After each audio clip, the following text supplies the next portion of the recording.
Boa tarde, pessoal. Hoje vamos começar com geografia, depois a gente vai para português e depois eu vou passar um trabalho de artes, tá? Mas a gente vai começar com geografia, combinado? Então vamos lá. O gabarito da aula passada de geografia eu vou colocar na plataforma, tá? Então, não é isso tudo, não. São alguns exercícios no meio, eu vou botar o gabarito lá. O mesmo vai acontecer com essas de agora. A gente vai fazer da 126 a 130. Da 131, tem um para casa. Na 133 tem um ponto de chegada até a 134. Se vocês já quiserem ir fazendo, eu acho bom, adianta. Porque eu não vou fazer em aula, tá? Eu vou passar, porque amanhã a gente tem outra aula de geografia. Amanhã eu vou começar o capítulo 2 e vou passar isso aqui para vocês fazerem de exercício, combinado? Se vocês já quiserem ir adiantando, pode ir adiantando. Bom, a gente falou na aula passada de uma cadeia produtiva dos lençóis, lembram-se, né? Então, o lençol era muito claro que precisava de uma indústria. A gente talvez não pensasse em tudo que é necessário para a produção de um lençol, né? Foi assim, eu acho que foi até uma surpresa para algumas pessoas. A quantidade de ferro, a quantidade de aço, né? Quanta coisa é necessária para que o algodão seja plantado, colhido, transformado, até chegar na fábrica de lençóis. Então, quer dizer, para a gente começar a valorizar as coisas que a gente tem pronta, né? Para nós aqui na cidade é muito simples você chegar numa loja e comprar um lençol. Mas até aquele lençol chegar naquele ponto, o processo é muito longo. Muitas pessoas estão envolvidas, muitos recursos naturais são gastos, né, naquela peça, certo? Agora a gente vai ver a cadeia produtiva da melancia, que aí já é uma coisa diferente. A melancia não é um produto industrializado, né? A melancia a gente come ela in natura, né? Natural. Mas como será que é produzida a melancia até chegar na gente? Então, eu vou ler com vocês, tem bastante texto, a gente vai ler junto, tá bom? E vamos descobrir o que tem de novidade aí na cadeia produtiva da melancia. Então, vamos lá. As condições climáticas do Brasil são bastante favoráveis à produção de melancias, de modo que essa fruta está presente nos lares brasileiros em todas as regiões. No meio rural, a melancia pode ser produzida tanto em pequenas propriedades familiares, como em grandes fazendas, chamadas latifúndios. Os frutos colhidos são destinados, em sua maioria, à comercialização in natura, foi o que eu falei, né? Sobretudo nos grandes centros urbanos. Para realizar o plantio, os agricultores precisam comprar uma série de insumos agrícolas produzidos nas cidades, né? Entre eles, adubos. Insumos são produtos. Por exemplo, insumos hospitalares. Aí tem o soro, esparadrapo, gaze, remédios, tudo são insumos, né? Então, insumos quer dizer produtos agrícolas. Entre eles, os adubos. Aí tá em azulzinho porque tá aqui embaixo no glossário explicando o que é o adubo. O adubo, produto de origem natural ou industrial, usado na nutrição do solo para a produção de vegetais. Aí entra aquela questão da natureza. Se o adubo for natural, melhor, né? A gente está reaproveitando o lixo orgânico, transformando ele na compostagem em adubo natural. O adubo industrial ele pode até ser tóxico, então a gente tem que ficar de olho, certo? Sementes e sistema de irrigação. Assim como no caso do algodão, é necessário preparar o solo para o plantio, o que implica no uso de máquinas agrícolas, também produzidas no meio urbano. Todavia, é importante dizer que nem todos os agricultores usam adubos fabricados em indústrias. tem ganhado força no meio rural brasileiro a produção orgânica. Foi isso que nós acabamos de falar.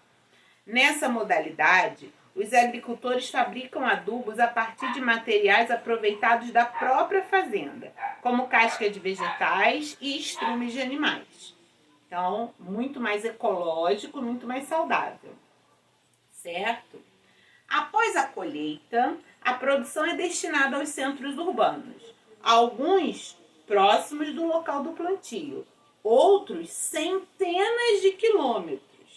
No Brasil, esse deslocamento é feito basicamente por caminhões. Também já conversamos sobre isso. Ao chegar às cidades, a produção tem 2 destinos básicos. A maior parte dos produtos é deslocada para grandes centros de abastecimentos e nesses locais chegam caminhões diariamente, criando estoques de frutas, verduras e legumes. Esses centros de abastecimento vendem os produtos para supermercados e sacolões e os revendem para os consumidores em seus estabelecimentos espalhados pela cidade. Aqui no Rio de Janeiro, nós temos o Ceasa, que fica lá em Irajá, na Avenida Brasil, que é um grande centro de abastecimento. Então, em geral, os produtores levam os produtos até lá, vendem para os comerciantes do Ceasa e os comércio em geral, né, o hortifruti, o mercado, compram do Ceasa, em geral. Tá? Então, vamos lá. Aqui ele mostra na primeira imagem o centro de abastecimento em Campo Grande, no Mato Grosso do Sul, destinado à venda para estabelecimentos comerciais, como os sacolões. Na segunda imagem, observa-se um estabelecimento comercial em São Paulo, frequentado por consumidores finais, que somos nós. Esse tipo de ambiente representa a ponta final da cadeia de produção e consumo, que liga o produtor rural aos consumidores do meio urbano. Outro destino possível de melancias ou de outros produtos in natura são as pequenas feiras de bairros. Nela, é comum que os próprios agricultores realizem a venda de sua produção, criando um vínculo direto entre produtores e consumidores. Então, alguns feirantes são produtores do que eles estão vendendo. Tá? A cadeia produtiva dos produtos in natura é menor e mais rápida do que dos produtos industrializados.